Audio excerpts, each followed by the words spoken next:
Hello, I am Economy Bull, and I am a member of the shadow government that is trying to make sure we take good care of the economy and that we grow and we have a good future. Bottom line, though, the way things are going currently, we're going to have some real big problems.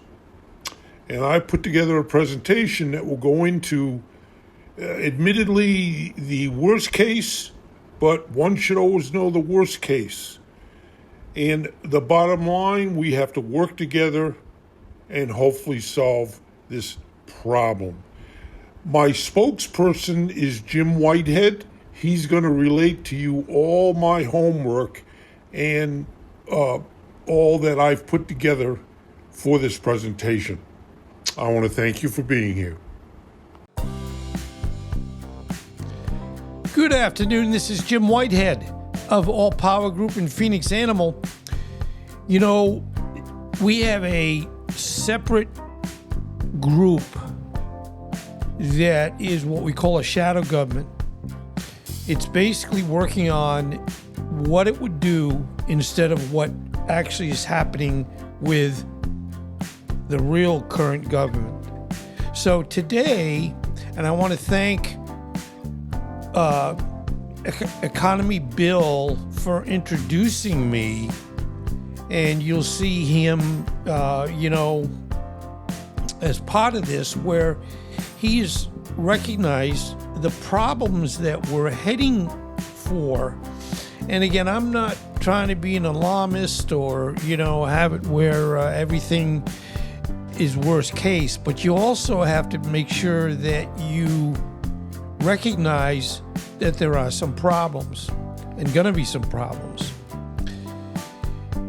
When discussing a worst case outcome, if an economy is intentionally or unintentionally destroyed,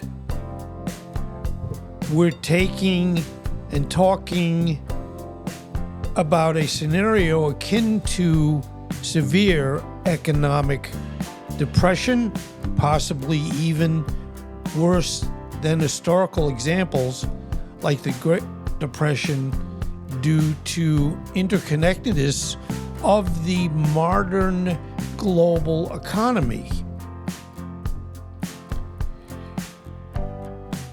Here are some of the things that can happen, and we certainly don't hope that it happens, but it could, and we all need to be prepared. So this is what could happen. We could go into a phenomenal, great, deep depression. Now, I know it's been where they're trying to talk about the fact of talking about a recession.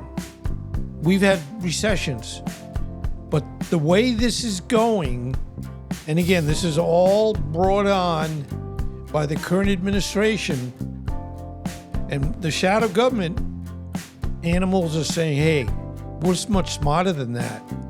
So, starting off here, we could have massive unemployment. Now, it's happening, slow but sure. We had our last, report on people working. It had dropped by 32,000 people. Now, that's the first drop that we've had in employment for a very long time. After with Biden, President Biden, things kind of were pretty good. And I know a lot of people getting into, he's old and I know, but certainly heading and doing much better than we are heading to now. And I know a lot of people just don't understand it. I don't understand it. I try to explain it in these videos. So anyway, unemployment rates could skyrocket, potentially reaching 25% or higher, as seen during the Great Depression. This means millions of people without jobs, leading to widespread loss of income and inability to meet basic needs. We also could have widespread business failures. We're already seeing that. People are, businesses are either closing now or they're moving out of the country. I mean, there's none of what I'm saying is exaggerated or made up. But with this widespread business failures, businesses of all sizes, from small shops to large corporations, would go bankrupt due to the lack of consumer demand. Increased costs from tariffs, for example, and difficulty assessing credit. Now, this tariff issue, and at the end of the presentation, you'll see where they tried to do tariffs in the 1930s. And to be honest, where there was any point of where now in 2025 that tariffs are a good idea. And they have said, well, tariffs are just, countries pay us, and we make money. Well, no, not really.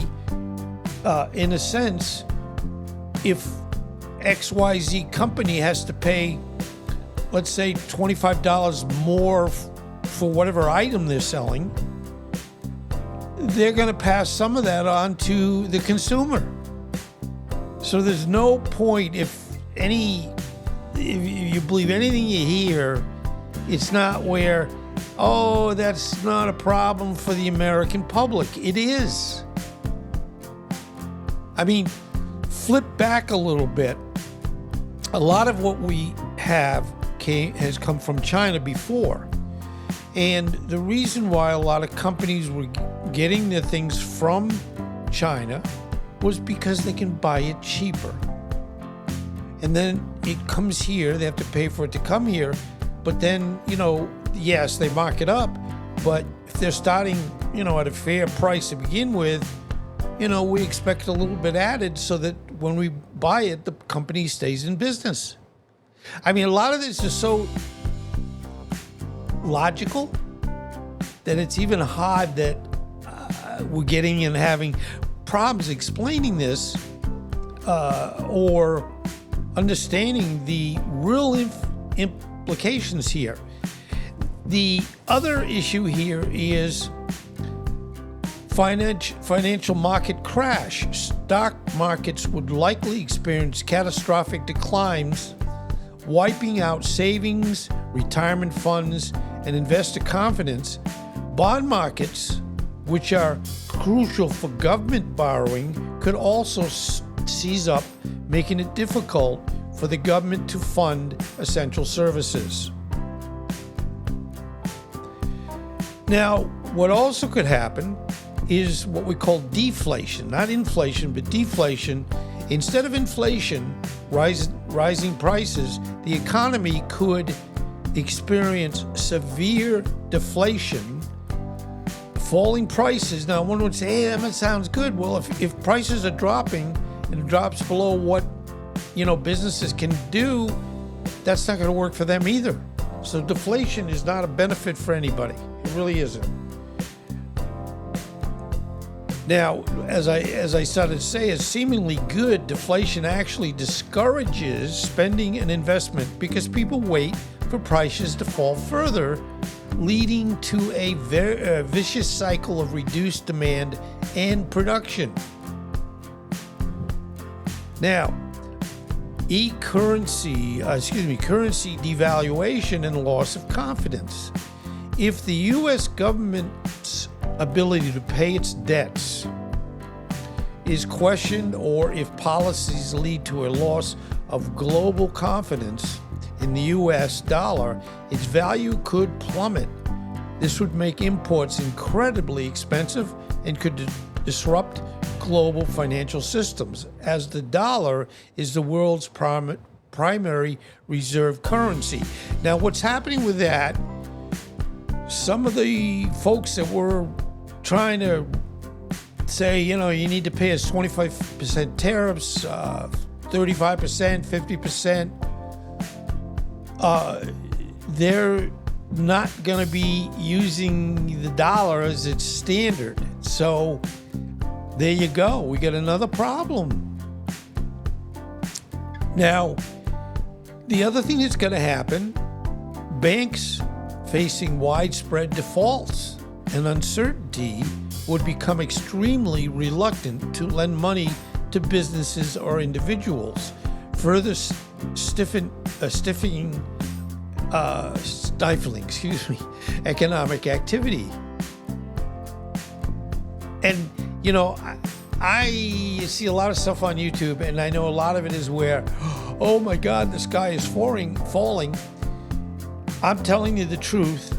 Yes, it's a worst case scenario, but as I've always, in my business career, I've always had to look at what's the worst that could happen. And that I could plan that if it does happen, I know how to handle it. If it doesn't happen, that's great. Now, what also happens is we have what we call societal breakdown. Poverty and homelessness with mass unemployment and business failures. Poverty would become rampant, leading to a surge in homelessness, food insecurity, and reliance on overstretched social services. Now, when we talk about social services, even before anything like this has happened, even though we're heading in that direction, the current administration is reducing a lot of government help. So it isn't going to be where you've got someone that's going to help you with your services or services you need. I mean, really, it's kind of creepy. You're also going to have increased crime and social unrest. Desperation and lack of opportunity can lead to increased crime rates, social unrest, protests, and a breakdown of public order. I mean, there you can see of late we've had quite a few groups getting together for things that they don't like that's been going on. For example, having in California the National Guard coming out against, because the administration is saying these people, even though it's a peaceful, and we have the Second Amendment, where we have the right to protest peacefully, but they send in the National Guard. They even sent Marines to Los Angeles. Now, none of this makes any sense. Anyway, moving on, we would have also a health crisis. Access to health care would diminish for many, leading to poorer public health outcomes. Mental health issues such as depression and anxiety would also spike due to stress and uncertainty. We all have to feel that things are safe. Now, the next log to knock over is displacement. People might be forced to leave their homes and communities in search of work or better living conditions, leading to internal migration crises. It just doesn't make any sense. Also, erosion of trust in institutions. A severe economic crisis would likely erode public trust in government, financial institutions, and even democratic processes, potentially leading to political instability. I mean, we're already heading that way, and My wife and I, we're trying to do our best. We right now only have our Social Security, which doesn't go very far. If anybody ever says, "Oh, you get a lot of money from Social Security," no, you don't. And you've earned the money, so it isn't where it's a handout to anybody. But there's concern that since so many things are going down the tubes on purpose by this administration, they could stop Social Security. And my wife and I, we'd have no money. No money at all.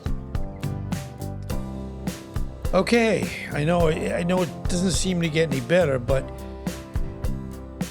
we are, and unfortunately we're not what we used to be, but we're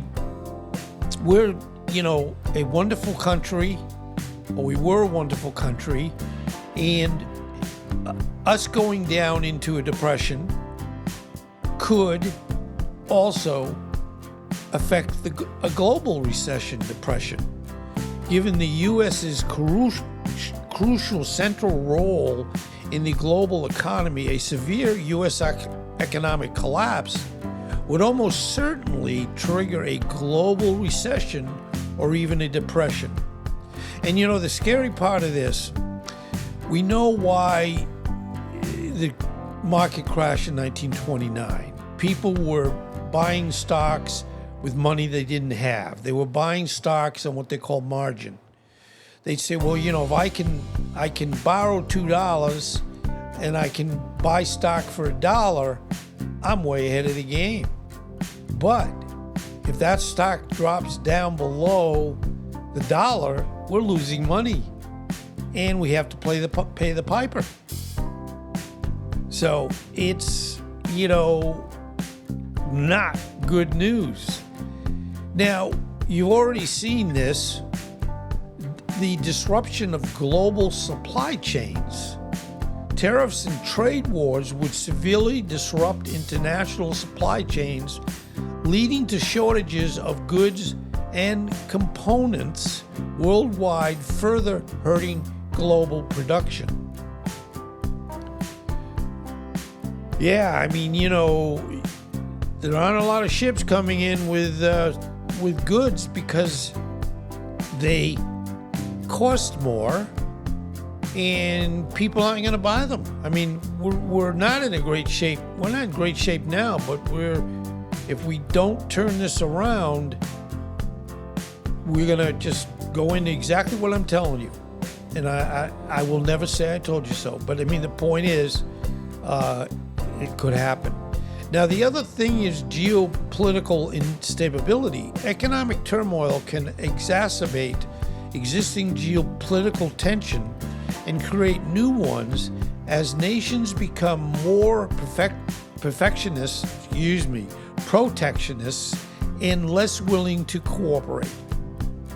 It could also shift global power dynamics. We were, in my opinion, the wonderful country on the hill. Now, who knows where we are? And every day, it gets a little worse. Now, the one thing I will say, I didn't put this in the documentation, but there's thought by a very popular money guy. I'm not going to mention who it is, but he is feeling that what the attempt is by the current administration is to literally, totally crash the economy. Now, what happens when you crash an economy? The Fed interest rates are, I think, approximately 4.5%. And the reason it's 4.5% is because they're trying to make sure we don't go back into a inflationary issue. But if the economy gets crashed, as it did with COVID, because on March of 2020, everybody was told to go home and not to work. So for most of the time we were trying to recover from COVID, the rates had dropped to zero. So that means people could borrow money in a sense. I'm not saying they open up the spigot, but bottom line, you can get very low interest or even zero interest money. And what it does is it allows for folks to say, hey, I can get this money without really spending very much, and I can make money doing it. But the problem is it just doesn't make sense because, if we get into and the current administration has tried to coerce the Fed to just drop rates. And being a good Fed chairman, it's where, no, we have to keep the rates up.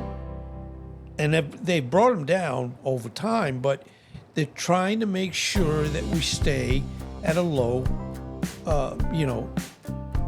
recessionary amount of what it costs us to buy goods and services. Yeah, you might say, well, if it goes to zero, hey, I can buy a lot of goods and services. Well, no, you're going to, as everything I've said before this, you're probably not going to have a job. You're going to be unemployed. They're not going to have money to play unemployment. So, I mean, it's a snowball that just doesn't get any better. The other thing talking a little bit about the financial contagion, a U.S. financial crisis could spread rapidly through interconnected global financial markets, impacting banks and economies worldwide. Now, in the historical context, the Smoot-Hawley Tariff Act, from history, it often cited in discussions a protectionism dangers with the Smoot-Hawley Tariff Act of 1930 in the United States. This act significantly raised tariffs, and this is again during the Great Depression, but it raised tariffs on imported goods with the intention of protecting American farmers and businesses. However, it led to retaliatory tariffs from other countries, causing a sharp decline in international trade and worsening the Great Depression. So, the current administration, there's no logic to, again, these tariffs. I know it was where they're trying to say, well, we've been taken advantage of and we da.